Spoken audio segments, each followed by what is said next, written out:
अगर एलियंस हमारे solar system में विजिट करते हैं तो आपको क्या लगता है कि उनको सबसे ज्यादा अचंभित क्या करेगा? वो क्या चीज होगी जिसको वो बार बार देखना चाहेंगे? क्या वो हमारा सूर्य होगा या प्लैनेट्स जैसे कि सैटर्न और जुपिटर, या फिर हमारा घर पृथ्वी? लेकिन मुझे लगता है कि इनमें से सोलर सिस्टम में कोई भी ऐसी चीज नहीं है जो एलियंस को अचंभे में डाल सके, सिवाय एक चीज के, वो है हमारी धरती का चंद्रमा। हमारा चंद्रमा सच में ही रहस्यमयी है। इंसान चांद पर पहुंच जरूर गए हैं, लेकिन इसका रहस्य अभी भी अनसुलझा ही लगता है। अगर हमारे सोलर सिस्टम के अन्य ग्रहों के चंद्रमाओं की बात करें और पृथ्वी के चंद्रमा की बात करें तो पृथ्वी का चंद्रमा सबसे अलग है। पृथ्वी का चंद्रमा एक प्लैनेट के सापेक्ष में बहुत बड़ा है। मतलब सोलर सिस्टम में अन्य ग्रहों के जो चंद्रमा हैं वो उस ग्रह के मुकाबले बहुत छोटे हैं, चाहे वो मंगल के चंद्रमा हो, जुपिटर के या फिर सैटर्न इत्यादि के।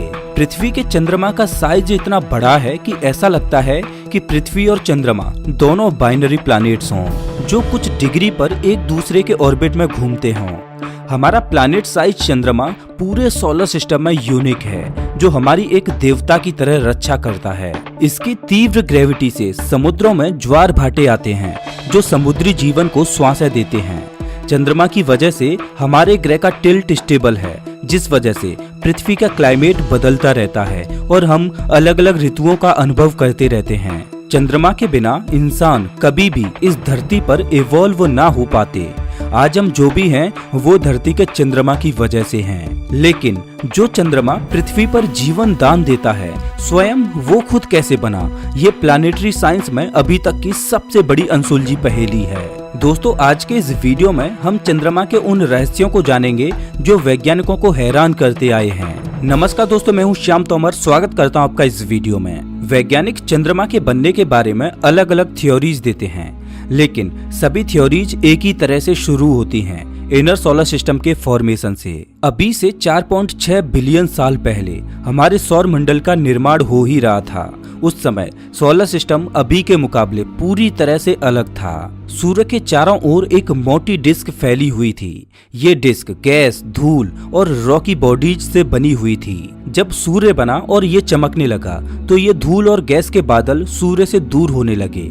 सालों तक रॉकी बॉडीज आपस में मिलती गईं और जुड़ती गईं, जिनसे ग्रह बने जैसे कि पृथ्वी। लेकिन जब ग्रहों का निर्माण हो रहा था तब सौरमंडल में ग्रहों की संख्या आज के मुकाबले कहीं अधिक थी। छोटे बड़े ग्रह सूर्य के चारों ओर घूम रहे थे और एक दूसरे के पाथ को क्रॉस करते हुए अपना एक स्टेबल ऑर्बिट ढूंढने की कोशिश कर रहे थे। कुछ ग्रह आपस में टकराए और मर्ज हुए, तो कुछ छोटे ग्रह बड़े ग्रहों की ग्रेविटी में फंसकर उन्हीं ग्रहों के चारों ओर घूमने लगे और उनके चंद्रमा बने। ग्रहों के इस तरह से चंद्रमा बनने को कैप्चर थ्योरी कहते हैं। अब हमारा खुद का चंद्रमा इतना बड़ा है कि अगर ये पृथ्वी के बजाय सूर्य के चारों ओर घूमता तो शायद इसे एक ग्रह की उपाधि मिली होती। कैप्चर थ्योरी के अनुसार सौरमंडल के शुरुआती दौर में जब कोई ग्रह पृथ्वी के पास से होकर गुजरा होगा तो पृथ्वी की ग्रेविटी ने उसको खींच लिया होगा और अपने ऑर्बिट में फंसा लिया होगा, जिसे आज हम अपने चंद्रमा के रूप में देखते हैं। लेकिन वैज्ञानिक कोई थ्योरी देते हैं तो उसका कुछ न कुछ साक्ष्य तो होना ही चाहिए। अब इस बात का क्या सबूत है कि चंद्रमा कोई ग्रह था जिसको पृथ्वी ने अपनी ग्रेविटी में फंसा लिया और अपना चांद बना लिया? अगर ये सत्य है कि चंद्रमा एक कैप्चर्ड प्लैनेट है तो इसकी धरती और पृथ्वी की धरती की बनावट अलग अलग मटेरियल्स और स्टफ से होनी चाहिए। दोनों की मिट्टी में भिन्नताएं होनी चाहिए। कैप्चर थ्योरी को साबित करने के लिए वैज्ञानिकों को चंद्रमा के बनने के समय के मिट्टी के सैंपल्स चाहिए और पृथ्वी की मिट्टी के भी ऐसे ही सैंपल्स चाहिए। वैज्ञानिकों ने पृथ्वी की हाईली वोल्केनिक जगह से पृथ्वी की मिट्टी के सैंपल्स लिए और उनकी केमिस्ट्री को समझा। और 1970 के दौर में अपोलो मिशंस के दौरान लाई गई चांद की मिट्टी के सैंपल्स की जांच की तो नतीजे चौंकाने वाले निकले। वैज्ञानिकों ने पाया कि चंद्रमा और पृथ्वी की मिट्टी के कंपोजिशन सेम है। मतलब चांद की धरती भी उन्हीं कंपोजिशन से बनी है जिनसे पृथ्वी बनी है। तो अभी तक वैज्ञानिकों को लग रहा था कि चंद्रमा को पृथ्वी ने कैप्चर किया है। ये थ्योरी एक झटके में गलत साबित हो गई। अब वैज्ञानिक आउट ऑफ बॉक्स सोचने पर मजबूर हो गए कि आखिर हमारा चांद बना तो बना कैसे। चांद के बनने की अगली न्यू थ्योरी में वैज्ञानिकों ने मून रॉक्स के वाटर कंटेंट्स पर फोकस किया। मून रॉक्स पूरी तरह से सूखे थे। ऐसा लग रहा था कि मानो किसी ने चांद को हजारों डिग्री सेल्सियस वाली भट्टी में तपाया हो। नई थ्योरी के अनुसार वैज्ञानिक इस नतीजे पर पहुंचे कि अभी से 4.5 अरब साल पहले एक महाविनाशकारी घटना घटी, जिसमें एक ग्रह की भीषण टक्कर हुई, लेकिन वो टक्कर चांद से नहीं बल्कि पृथ्वी से हुई थी। वैज्ञानिक मानते हैं कि जब सोलर सिस्टम बना तब अन्य प्लैनेट्स अपना स्टेबल ऑर्बिट ढूंढने की कोशिश में एक दूसरे के पाथ को क्रॉस कर रहे थे। ऐसी ही किसी सिचुएशन में मंगल ग्रह के आकार का एक थिया नामक प्लैनेट पृथ्वी से टकराया। ये टकराव इतना भयंकर था कि टक्कर की वजह से पृथ्वी का मोल्टेन मटेरियल अंतरिक्ष में बिखर गया, जिससे पृथ्वी के चारों ओर एक रिंग बनी। रिंग का मोल्टेन मटेरियल समय के साथ एक जगह पर इकट्ठा होता गया और उस मटेरियल ने एक बड़े गोले की शक्ल ले ली, जिस पर चारों ओर लावा बिखरा हुआ था। ये बड़ा गोला हमारा चंद्रमा था, जो उस समय पृथ्वी से देखने पर लाल गेंद की तरह नजर आता, क्योंकि उस समय चांद हाई टेम्परेचर की वजह से धधक रहा था। वैज्ञानिक मानते हैं कि चंद्रमा की क्रस्ट पृथ्वी की क्रस्ट से केमिकली आइडेंटिकल है, क्योंकि दोनों एक कॉमन ओरिजिन शेयर करते हैं। वैज्ञानिकों द्वारा दी गई ये इम्पैक्ट थ्योरी सुनने में अजीब जरूर लगती है, लेकिन कहीं न कहीं ये चांद के अतीत की सही व्याख्या करती है। इसी वजह से ज्यादातर वैज्ञानिक चांद के बनने की इस इम्पैक्ट थ्योरी को ज्यादा सपोर्ट करते हैं। लेकिन वैज्ञानिकों द्वारा चांद पर भेजे गए स्पेस प्रोब्स चांद के पीछे वाले हिस्से में यानी फार साइड में गए, जो हमें पृथ्वी से कभी दिखाई नहीं देता।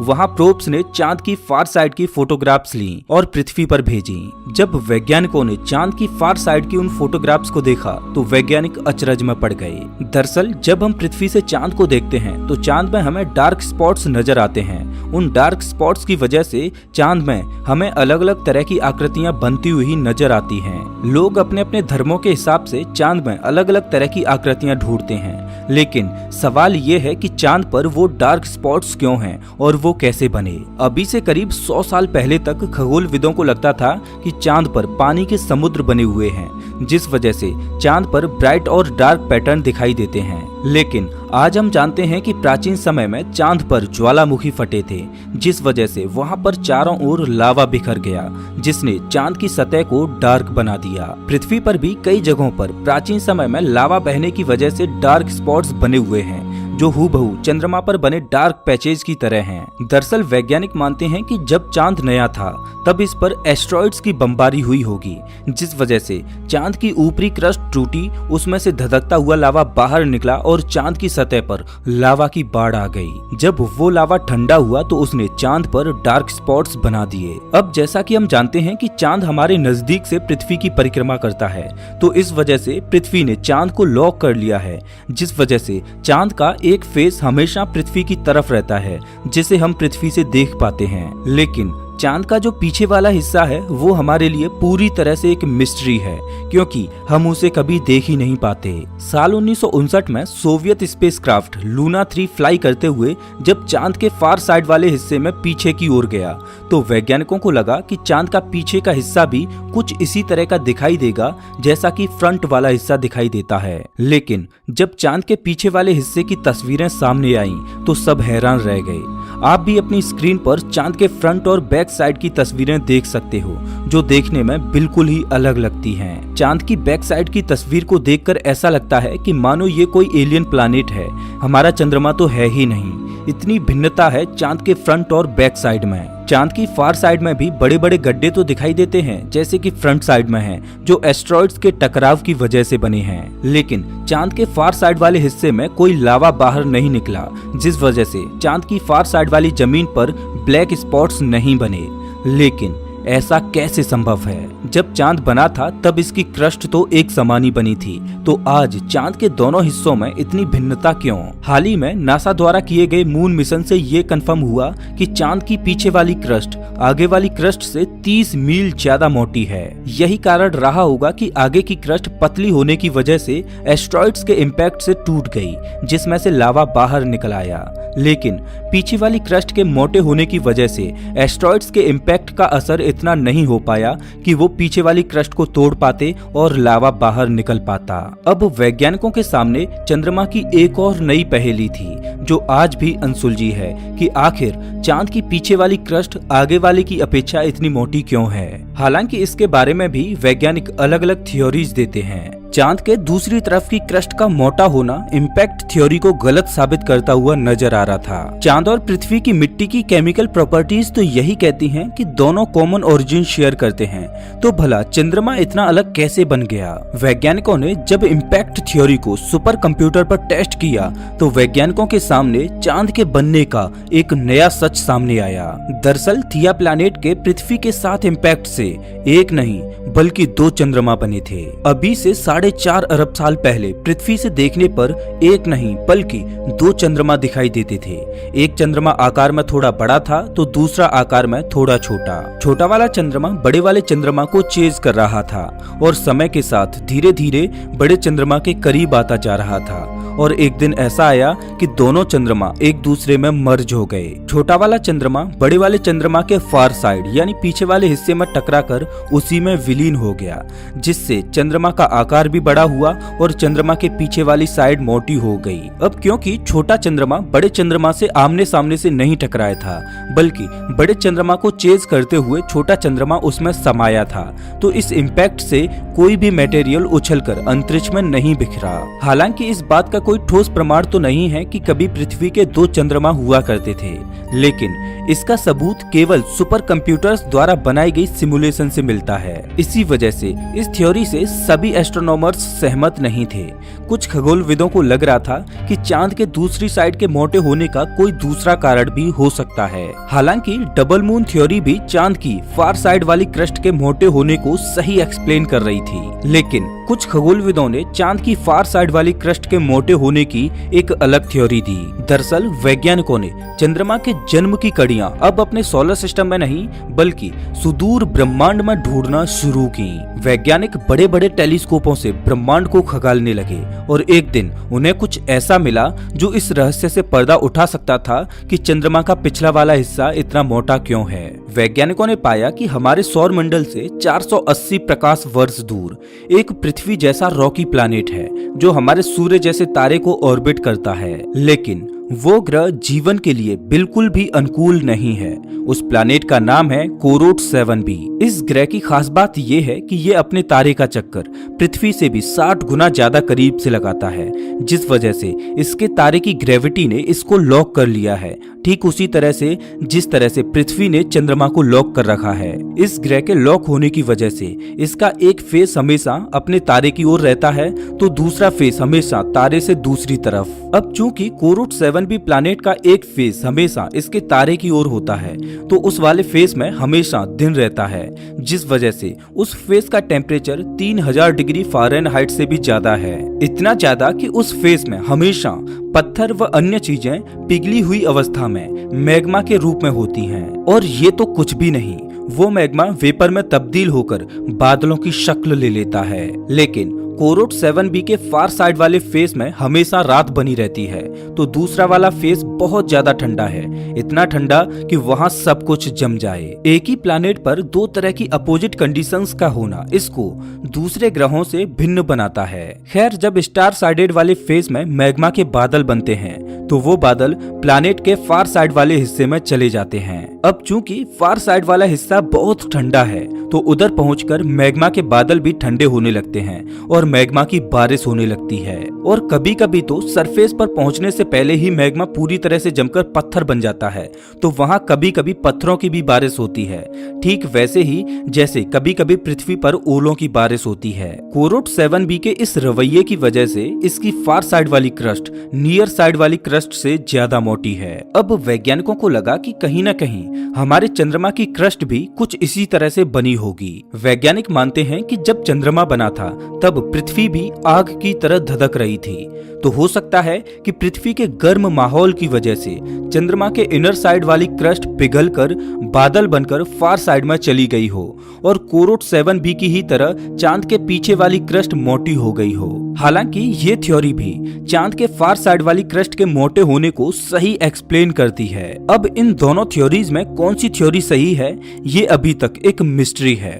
अब चूंकि ब्रह्मांड में ऐसी घटना घट रही है, इस वजह से वैज्ञानिक दूसरी वाली थ्योरी को ज्यादा सपोर्ट करते हैं जो कि कोरोट 7b प्लैनेट से इंस्पायर्ड है। हम बड़े ही सौभाग्यशाली हैं कि आज पृथ्वी का सरफेस बहुत ठंडा है, जितना हमें चाहिए। लेकिन पृथ्वी की कोर में रेडियो एक्टिव डिके की वजह से धातुएं पिघली हुई अवस्था में हैं, जिस वजह से पृथ्वी की कोर का टेम्परेचर बहुत ज्यादा है। पृथ्वी की कोर के हाई टेम्परेचर की वजह से ही पृथ्वी पर वॉल्केनिक इरप्शन होते हैं और हम पृथ्वी पर जगह जगह पर जियोलॉजिकल एक्टिविटीज देखते रहते हैं। पृथ्वी की कोर के इसी रवैये की वजह से पृथ्वी के सरफेस पर कहीं पर नई पर्वतमालाएं बनती हैं तो कहीं पर खाड़ियां बनती हैं। ऊपरी क्रस्ट नीचे जाती है, जहां पर पृथ्वी की कोर क्रस्ट को पिघला देती है और पर्वतमालाओं और ज्वालामुखी के द्वारा लावा के रूप में पुरानी क्रस्ट फिर से ऊपर आ जाती है। और पृथ्वी पर ऐसा सदियों से होता आ रहा है।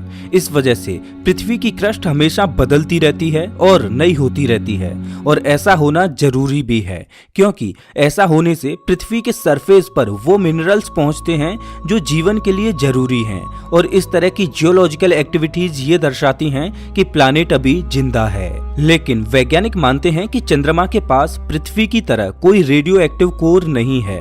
उनको लगता है कि चंद्रमा की कोर एकदम ठंडी और जमी हुई अवस्था में है, जिस वजह से चंद्रमा की जियोलॉजी मर चुकी है। लेकिन चांद पर कभी कभी ऐसी घटनाएं घट जाती हैं जो वैज्ञानिकों को दोबारा सोचने पर मजबूर कर देती हैं और उनकी सोच को ही बदल देती हैं। पिछले 100 सालों में वैज्ञानिकों ने चांद पर अजीब तरह के लाइट बर्स्ट होते हुए देखे हैं, जो अलग अलग रंगों के दिखाई देते हैं। जब चांद पर अपोलो 11 मिशन किया जा रहा था, तब नील आर्मस्ट्रांग ने लैंडर की विंडो से देखा कि चांद पर एक जगह एक स्पॉट आसपास की धरती की अपेक्षा ज्यादा ग्लो करता हुआ नजर आ रहा है। और पिछले 50 सालों में वैज्ञानिकों ने चांद के एक पर्टिकुलर एरिया में 700 से भी ज्यादा बार एक चमकीली रोशनी को देखा है। कुछ लोग चांद पर हो रहे इस तरह के फिनोमिना को एलियंस की एक्टिविटीज मानते हैं और कहते हैं कि चांद पर एलियंस आते जाते रहते हैं। लेकिन वैज्ञानिक चांद पर एलियंस की एक्टिविटीज को झुठला देते हैं। वैज्ञानिक मानते हैं कि चांद की जियोलॉजी मर चुकी है, लेकिन कहीं न कहीं उसमें श्वासें बाकी हैं। यही कारण है कि चांद पर कभी कभी जियोलॉजिकल एक्टिविटीज होती रहती हैं। वहां पर अभी भी वॉल्केनो फटते रहते हैं, जिनसे निकलने वाला धुआं सूर्य के प्रकाश से चमकने लगता है। चंद्रमा की मिस्ट्री यहीं खत्म नहीं होती। वैज्ञानिकों को लगता है कि पृथ्वी पर जो जीवन पनपा और जीवन पृथ्वी पर चारों ओर बिखर गया, उसमें चंद्रमा का बहुत बड़ा हाथ है। अगर चंद्रमा ना होता तो शायद पृथ्वी पर जीवन पैदा ही नहीं होता। पृथ्वी के बनने के कुछ ही समय बाद चंद्रमा भी बन चुका था। अभी से 4.4 मिलियन साल पहले चंद्रमा सिर्फ पृथ्वी से 15,000 मील दूर था, जो आज के मुकाबले पृथ्वी से बहुत बड़ा दिखाई देता था। चंद्रमा के इतना करीब होने की वजह से इसकी ग्रेविटी पृथ्वी पर बहुत ज्यादा असर डाल रही थी। नए बने समुद्रों का पानी चांद की ग्रेविटी की वजह से ऐसे ऊपर उठता कि मानो पानी पृथ्वी को छोड़ उछलकर चंद्रमा पर ही चला जाएगा। आज हम समुद्री लहरों को फीट या मीटर में मेजर करते हैं, लेकिन उस समय समुद्री लहरें इतनी ऊंची उठा करती थीं कि लहरों को किलोमीटर में मापा जा सके, जिस वजह से पृथ्वी पर हर समय सुनामी बनी रहती। बड़ी बड़ी सुनामियों की वजह से समुद्र का पानी जमीन पर आता और जमीन से ज्वालामुखियों से निकले मिनरल्स को समेटकर फिर से समुद्रों में ले जाता। सालों साल तक चली ऐसी प्रक्रिया की वजह से पानी में ऐसे ऑर्गेनिक केमिकल्स इकट्ठे हुए जो एक नए जीवन को जन्म दे सकते थे, और जीवन का पहला बीज भी पृथ्वी पर गर्म पानी में पनपा। वो पानी ऑर्गेनिक केमिकल्स से भरा पड़ा था। वो लाइफ आज इवॉल्व होकर इतनी जटिल हो चुकी है कि हम अब अपने ओरिजिन के बारे में सवाल कर सकते हैं। लेकिन हमारे इवोल्यूशन में भी चंद्रमा का बहुत बड़ा हाथ रहा है, क्योंकि शुरू से ही चंद्रमा ने पृथ्वी को टिल्ट करके उसको होल्ड किए रखा है, जिस वजह से पृथ्वी पर अलग अलग ऋतुएं बनी जो जीवन को इवॉल्व होने के लिए बहुत जरूरी थीं। अब आप मंगल ग्रह को ही देख लीजिए। भले ही मंगल के पास 2 चंद्रमा हैं, लेकिन वो इतने बड़े नहीं हैं कि मंगल ग्रह के टिल्ट को होल्ड कर पाएं। नतीजा ये है कि वैज्ञानिकों के अनुसार मंगल ग्रह पर जीवन पनपा भी था, लेकिन स्टेबल टिल्ट ना होने की वजह से जीवन समाप्त भी हो गया और मंगल एक बंजर ग्रह बन गया। अगर पृथ्वी का टिल्ट स्टेबल ना होता और ये भी मंगल ग्रह की ही तरह स्विंग करती, तो पृथ्वी पर जिस तरह से हर साल ऋतुएं बदलती हैं, उसी तरह आइस एज आती और जाती, जिससे पृथ्वी पर मौजूद लाइफ को इवॉल्व होने का मौका ही नहीं मिल पाता और पृथ्वी से जीवन खत्म हो जाता। आज वैज्ञानिक ब्रह्मांड में दूर दूर तक एलियन लाइफ खोजने में जुटे हुए हैं, लेकिन वैज्ञानिक मानते हैं कि एलियन लाइफ होने के उस ग्रह पर ज्यादा चांसेज होंगे जिसका जोड़ीदार चंद्रमा उसके टिल्ट को होल्ड किए होगा। वैज्ञानिक मानते हैं कि चंद्रमा हमारे जीवन को यहाँ तक इवॉल्व करने में ही सहायक नहीं रहा, बल्कि हमारा भविष्य भी चंद्रमा पर ही डिपेंड है।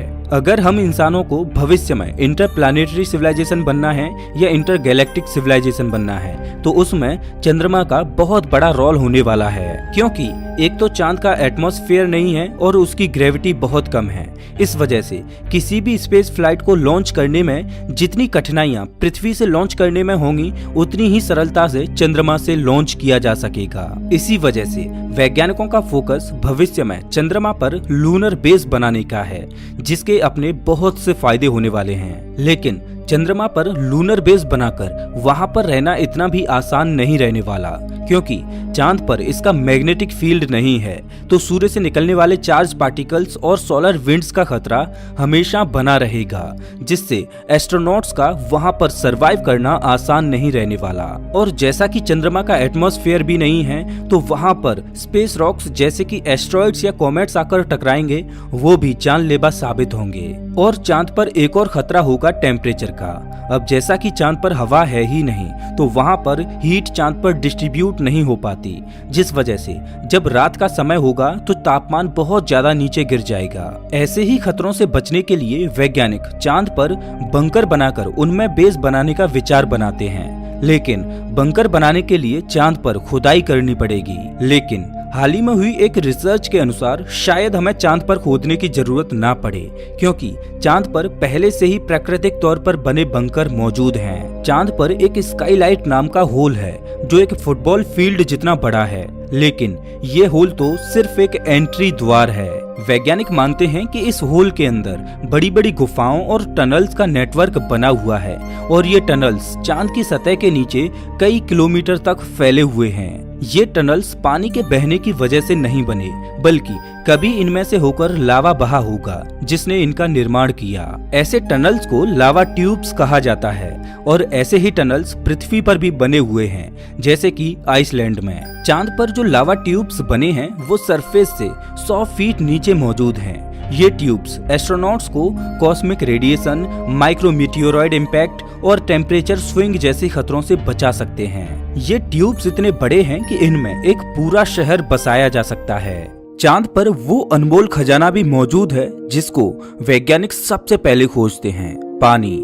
वैज्ञानिक मानते हैं कि चांद पर भरपूर मात्रा में पानी का भंडार मौजूद है जो जमी हुई अवस्था में है। अब जैसा कि हम जानते हैं कि लिक्विड हाइड्रोजन और लिक्विड ऑक्सीजन रॉकेट फ्यूल के रूप में इस्तेमाल किए जाते हैं, और पानी भी हाइड्रोजन और ऑक्सीजन से मिलकर ही बना होता है। मतलब चांद पर मौजूद पानी को पीने के लिए तो इस्तेमाल किया ही जा सकता है, साथ ही पानी को हाइड्रोजन और ऑक्सीजन में सेपरेट करके रॉकेट फ्यूल भी बनाया जा सकता है और ब्रीदेबल ऑक्सीजन भी बनाई जा सकती है। वैज्ञानिक मानते हैं कि चंद्रमा की धरती पर 6 अरब टन वाटर आइस मौजूद है, और ये इतनी ज्यादा है कि अगर इससे रॉकेट फ्यूल बनाकर 20 रॉकेट्स रोजाना लॉन्च की जाएं, तो भी ये पानी 100 सालों में भी खत्म नहीं होने वाला। ये बात सच है कि चांद हमारे लिए उपयोगी था, उपयोगी है और उपयोगी रहेगा, और भविष्य में हम चंद्रमा की रिसोर्सेज का इस्तेमाल करके एक दिन इंटरप्लैनेटरी और इंटरगैलेक्टिक सिविलाइजेशन बन चुके होंगे। लेकिन कहते हैं कि समय एक जैसा नहीं रहता, जो आज है वो कल नहीं होगा, जिसका जन्म हुआ है उसकी मृत्यु भी निश्चित है। यही परम सत्य है। जो चांद आज पृथ्वी पर जीवनदायी है, वही चांद एक दिन पृथ्वी से जीवन को छीन लेगा और पृथ्वी पर महाप्रलय ला देगा। वैज्ञानिक कहते हैं कि धीरे धीरे समय के साथ हमारा चंद्रमा पृथ्वी से दूर होता जा रहा है। वैसे तो चांद के दूर होने की गति बहुत धीमी है। चांद एक साल में 3.8 सेंटीमीटर पृथ्वी से दूर खिसक जाता है, और अभी से करोड़ों सालों के बाद चंद्रमा पृथ्वी से इतना दूर चला जाएगा कि वो पृथ्वी से एक छोटी सी डॉट के रूप में दिखाई देगा। उस समय चांद के इतना दूर चले जाने से पृथ्वी का अपने अक्ष पर रोटेशन धीमा हो जाएगा, जिससे पृथ्वी के दिन और रात अभी के मुकाबले काफी बड़े हो जाएंगे। लेकिन इसके बाद का जो समय रहेगा वो तो महाप्रलयकारी रहेगा, क्योंकि अभी से करोड़ों साल बाद चंद्रमा पृथ्वी से दूर तो चला जाएगा, लेकिन उसी टाइम टाइम पीरियड में हमारा सूर्य रेड जाइंट बनने की ओर अग्रसर होगा, जिस वजह से इनर सोलर सिस्टम घनी सोलर विंड्स और चार्ज पार्टिकल से भर जाएगा और ये सोलर विंड्स चंद्रमा पर धक्का लगाएंगी, जो चंद्रमा को पृथ्वी की ओर वापस धकेलेंगी। इनर सोलर सिस्टम में सोलर विंड्स के भर जाने से चंद्रमा को पृथ्वी का चक्कर लगाने में इनका सामना करना पड़ेगा, जिससे चंद्रमा की पृथ्वी के ऑर्बिट में घूमने की रफ्तार धीमी हो जाएगी, जिस वजह से पृथ्वी की ग्रेविटी चंद्रमा को तेजी से अपनी ओर खींचेगी और एक बार फिर से चंद्रमा धीरे धीरे पृथ्वी के नजदीक आता जाएगा। तब चंद्रमा पर पृथ्वी की ग्रेविटी का असर इतना तेज होगा कि चंद्रमा पृथ्वी की ग्रेविटी की वजह से एक्सप्लोड हो जाएगा। एक्सप्लोड होने के बाद चंद्रमा का जो मलबा होगा वो पृथ्वी के चारों ओर फैल जाएगा, जिससे पृथ्वी के चारों ओर शनि ग्रह की तरह एक रिंग बन जाएगी। इस रिंग को पृथ्वी से भी देखा जा सकेगा, जो देखने में तो एक खूबसूरत दृश्य होगा, लेकिन ये रिंग पृथ्वी को तबाह कर देगी, क्योंकि रिंग में जो पत्थर मौजूद होंगे वो पृथ्वी पर बरसने लगेंगे। पूरा आसमान इन पत्थरों की बारिश से भर जाएगा। जब ये पत्थर पृथ्वी से टकराएंगे तब पृथ्वी पर महाविनाश की घटना होगी। कभी पृथ्वी के ही गर्भ से जन्मा चंद्रमा फिर से पृथ्वी में ही समा जाएगा। जिस हिसाब से पृथ्वी पर जीवन लीला शुरू हुई थी, उसी तरह इस पर जीवन लीला समाप्त हो जाएगी। जिस चंद्रमा ने पृथ्वी पर जीवन दिया, वही चंद्रमा पृथ्वी से जीवन को छीन लेगा। सुनने में ये दुखद और कड़वा जरूर लगता है, लेकिन कुदरत के खुद के नियम हैं जो अपने हिसाब से चलते हैं। प्रकृति में कहीं पर विनाश की घटना घटती है तो उसी समय में कहीं और सृजन की घटना भी घटती है। जब पृथ्वी पर महाविनाश की घटना घट रही होगी, उसी समय सुदूर ब्रह्मांड में कहीं पर नए तारे के बनने के साथ नई पृथ्वी और नए चंद्रमा का निर्माण हो रहा होगा, जहां पर एक नए जीवन की शुरुआत होगी। सृजन और विनाश यही प्रकृति का समय चक्र है और हम सबको कुदरत के इस समय चक्र से होकर जरूर गुजरना होगा। तो दोस्तों, इस वीडियो में बस इतना ही। वैसे आप हमारा ये वीडियो कौन से शहर से देख रहे हो, हमें कमेंट करके जरूर बताएं। अगर आपको ये वीडियो अच्छा लगा हो तो इसे लाइक करें और ऐसे ही वीडियोज के लिए चैनल को सब्सक्राइब करें, साथ ही बेल आइकॉन दबाएं।